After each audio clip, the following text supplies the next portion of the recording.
하나님 말씀 함께 보겠습니다. 말라기서 2장 13절 14절 2절입니다. 말라기서 2장 13절 14절 말씀입니다.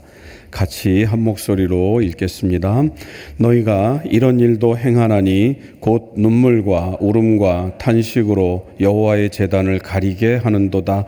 그러므로 여호와께서 다시는 너희의 봉헌물을 돌아보지 아니하시며 그것을 너희 손에서 기꺼이 받지도 아니하시거늘 너희는 이르기를 어찌 됨이니까 하는도다. 이는 너와 내가 어려서 맞이한 아내 사이에 여호와께서 증인이 되시기 때문이라.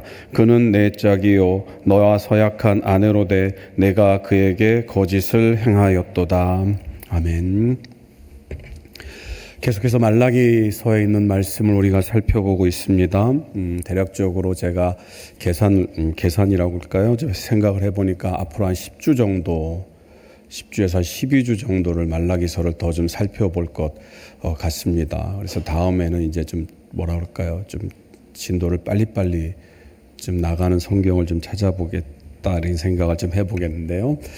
지난주에는 우리가 끊어버리시리라라는 제목으로 우리가 말씀을 나눴습니다. 유다 백성들은 거짓을 행했고요.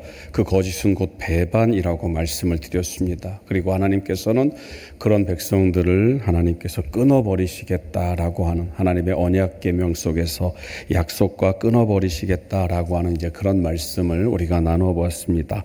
오늘은 말라기서 강의 11번째 시간으로 우리가 읽은 말라기서 2장 13절 14절 말씀, 특히 14절에 어찌 됨이니까 라고 하는 그런 제목으로 하나님의 말씀을 좀 상고해 보도록 하겠습니다.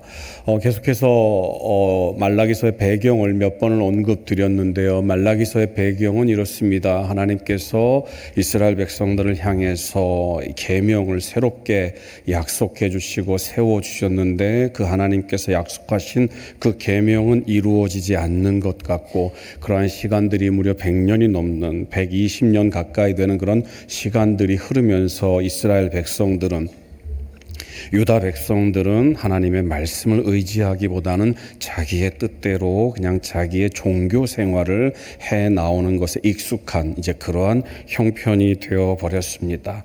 그래서 그들은 끊임없이 하나님께 제사를 드리고 하나님 앞에 예배를 드리지만 그 예배는 그냥 자기 만족을 위한 예배에 불과하다라고 하는 것이지요. 오늘 말씀도 역시 그러한 배경을 가지고 있는데요. 이스라엘 백성들은 오늘 말씀 속에서 12절에 보면 너희가 이런 일도 행한다라고 이야기를 하고 있습니다. 이런 일도라고 하는 것은 그 위에 하신 말씀과 연관되어서 또 너희들이 이러한 일을 행한 것과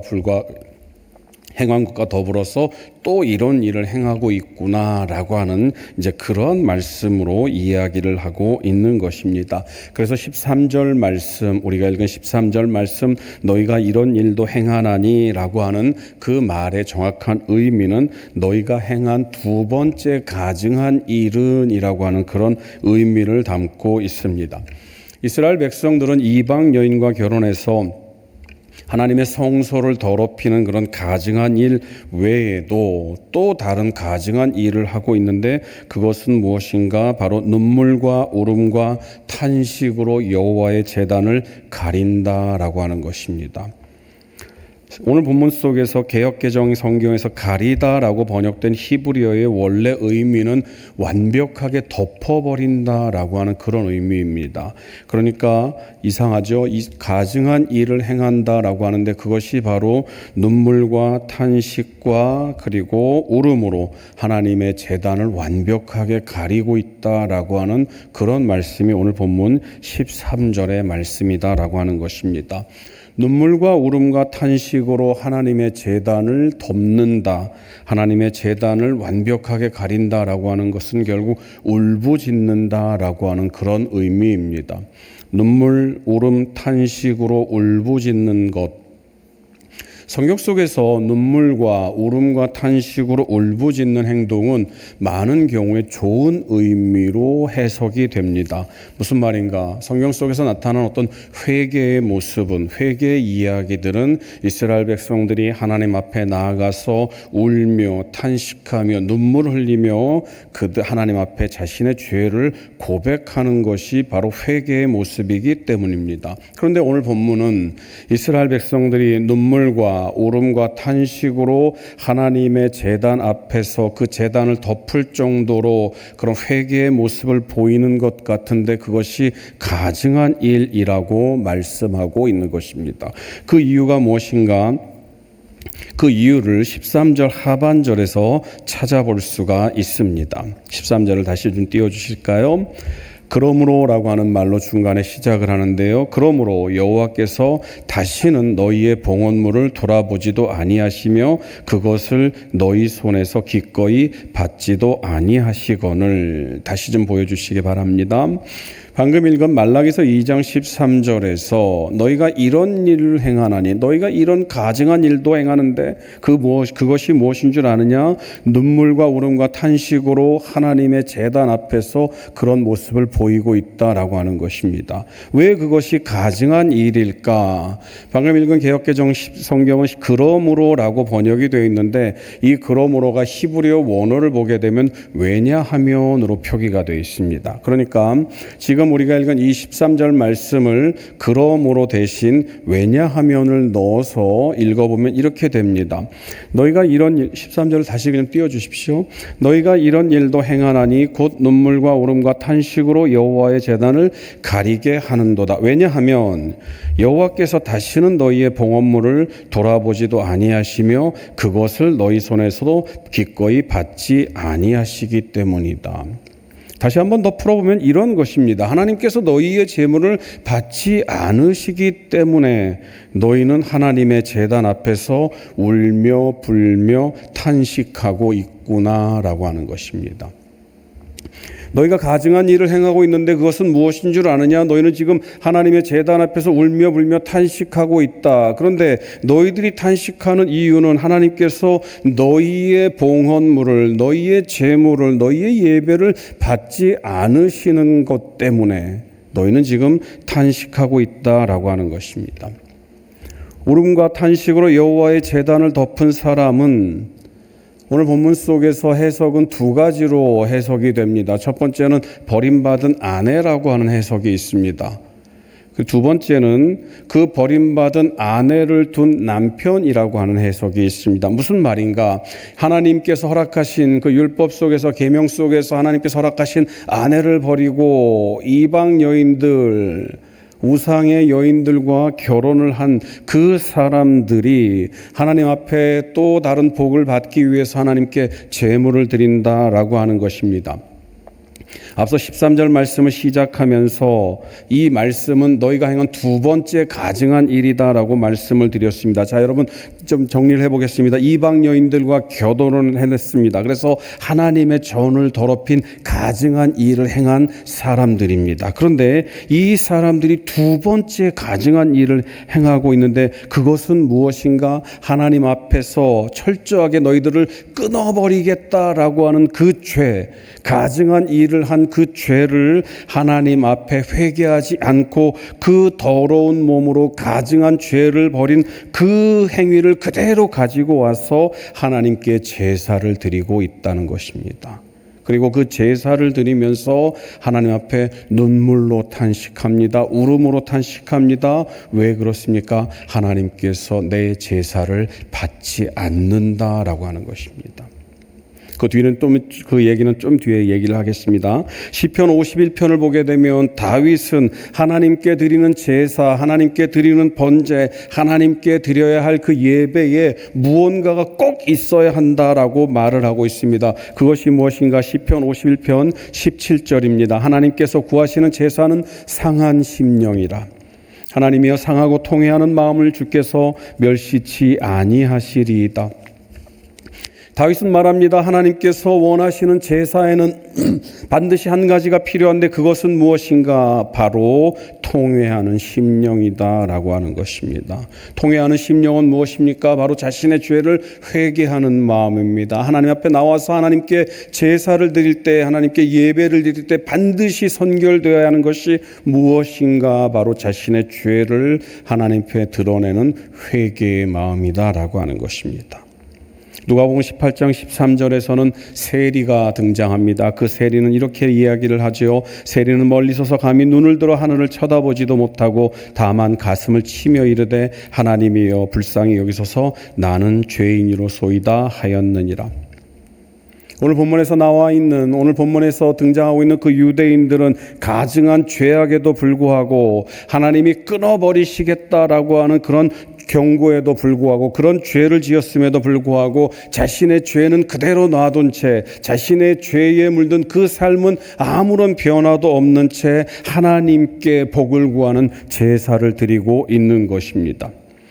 말씀드린 것처럼 하나님께서 원하시는 제사는 통회하는 마음이 들어있는 제사라고 말씀을 드렸습니다. 그런데 돌이킴이 없는 회개가 없는 그 삶 속에서 제사를 드리는 그 제사를 하나님께서는 절대로 용납하실 수가 없는 것이지요. 그래서 오늘 본문 13절 하반절은 너희 봉헌물을 돌아보지 않으신다라고 말씀하고 계시는 것입니다. 오늘 보면 13절에서 돌아본다라고 번역된 히브리어는요, 이렇게 돌본다, 케어한다라는 그런 의미가 아니라 얼굴을 돌려서, 방향을 돌려서 본다라고 하는 의미입니다. 말 그대로 돌아다 본다라고 하는 그런 의미입니다. 그러니까 오늘 보면 13절이 말하는 너희의 봉헌물을 돌아보지도 않는다라고 하는 그 말씀은 하나님께서 그 봉헌물에 시선을 두지 않는다는 의미입니다. 그 봉헌물이 아무리 귀하고 그 봉헌물이 아무리 값진 것이라 할지라도, 그리고 저와 여러분들이 드리는 그 예배가 아무리 좋아 보이고 아무리 예뻐 보이고 아무리 감동스러워 보인다 할지라도 하나님은 그것에 눈 하나 깜짝 안 하신다라고 하는 그런 의미입니다. 오늘 우리가 읽은 본문에서는 하나님께서 그런 예물을, 봉헌물을 기꺼이 받지 않으신다라고 또 이렇게 말을 하고 있습니다.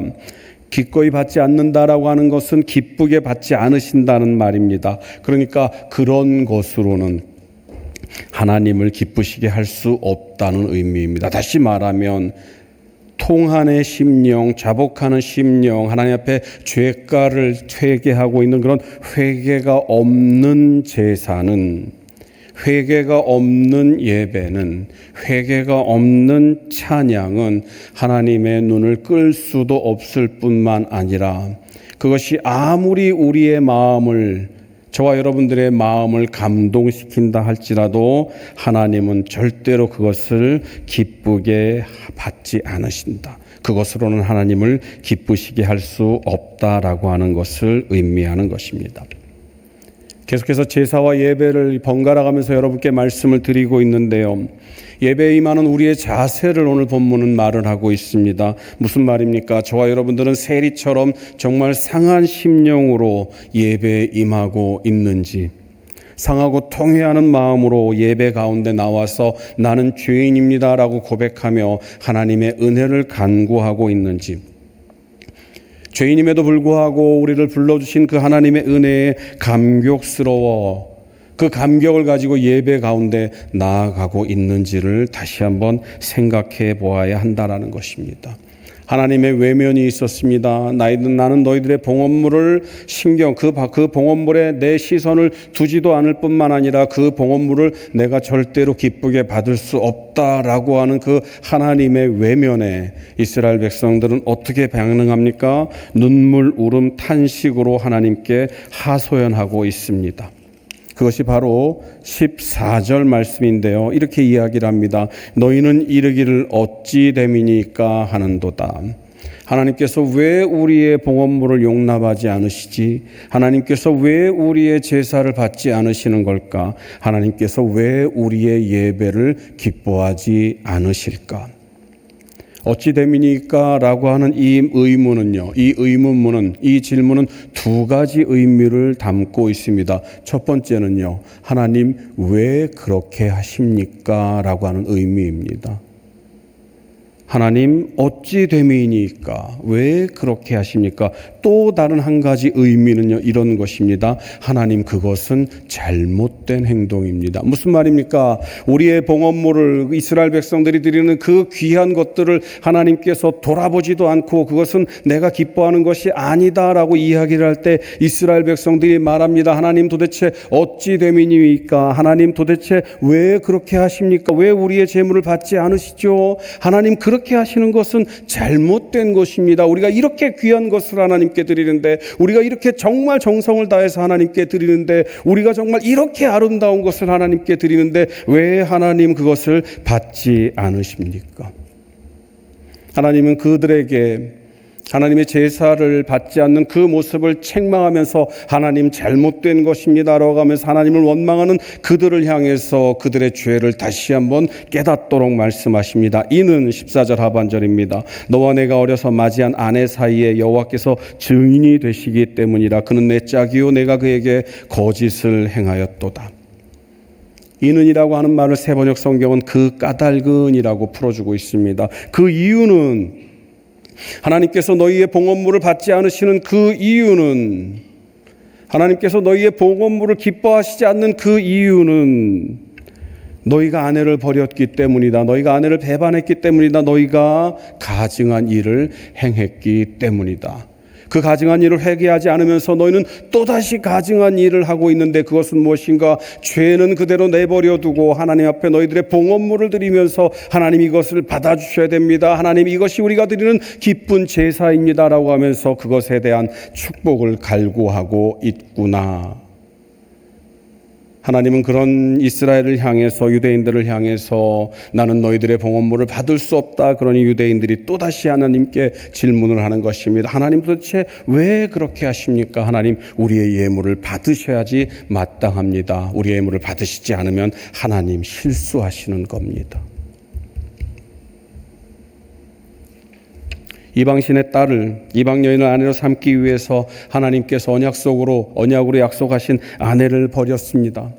그것이 가증한 일이기 때문에 그와 비슷한 일들이 성경 속에서는 딱 두 군데가 나옵니다. 그런데 그러한 내용으로 말미암은 그런 결과들은 말하고 있지 않기 때문에 창세기 6장 2절을 제가 좀 인용해 왔습니다. 하나님의 아들들이 사람의 딸들의 아름다움을 보고 자기들이 좋아하는 모든 여자를 아내로 삼는지라. 세상 사람들을 아내로 삼았을 때 그 결과는 어떤 줄 아십니까? 창세기 6장 3절은 여호와께서 이르시되 나의 영이 영원히 사람과 함께하지 아니하리니. 이방 여인을 보고 아내로 삼은 그 백성들을 향해서 내가 너희들에게 떠나겠다. 너희들의 영, 내가 하나님의 영이 이제 더 이상 너희들과 함께하지 않겠다라고 말씀하십니다. 그런데 심지어 하나님께서 계명 가운데 세워주신, 계명 가운데 짝지어주신 그 아내를 버리는 그 죄는 과연 두말하면 무엇하겠습니까?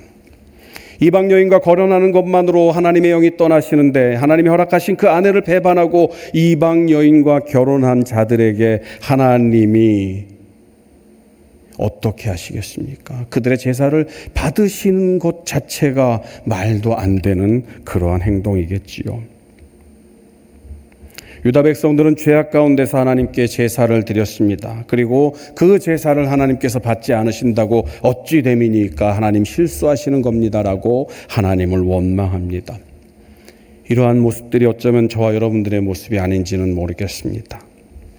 세상 사람들과 세상 속에서 아무런 구별 없이 살다가 때가 되어서 주의 전에 나와서 우리의 찬양을 드립니다. 찬양을 부릅니다. 그 찬양이 너무나도 감동적이어서 우리의 마음을 울리죠. 그래서 우리는 그 감동, 그 찬양의 감동 속에서 정말 아름다운 예배구나라고 생각할지도 모릅니다. 그리고 우리는 의례껏 자연스럽게 내가 감동을 받았으니 이 예배는 하나님께 드려진 예배일 것이다라고 생각할지도 모릅니다. 그런데 여러분, 오늘 우리가 읽은 이 말씀 속에서 유대인과 우리들의 모습을 그대로 비추어 본다고 한다면, 우리 안에 회개가 없다면, 저와 여러분이 하나님 앞에 나올 수 있는 그런 자격을 하나님 앞에 우리의 모든 죄가를 드러낸 그 자리로 옮겨오지 않는다면 오늘 말씀 속에서 우리는 유대인과 똑같이 하나님 어찌 됨입니까? 라고 물을지도 모릅니다.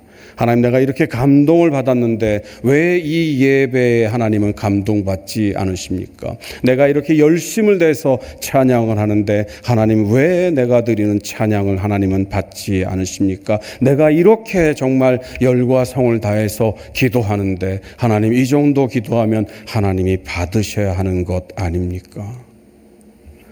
사랑하는 성도 여러분, 우리는 많은 경우에 우리가 드리는 예배를 내가 감동받으면 하나님께서 그것을 받으신다고 착각을 합니다. 그러나 이미 살펴본 시편 51편에서 다윗의 고백처럼 하나님께서 원하시는 예배는, 하나님께서 원하시는 기도는, 하나님께서 원하시는 제사는 상한 심령이라고 말씀하고 계십니다. 진실된 제사, 하나님이 받으시는 제사, 진실된 예배, 하나님께 상달되는 예배는 아름다운 찬양이 없어도 됩니다.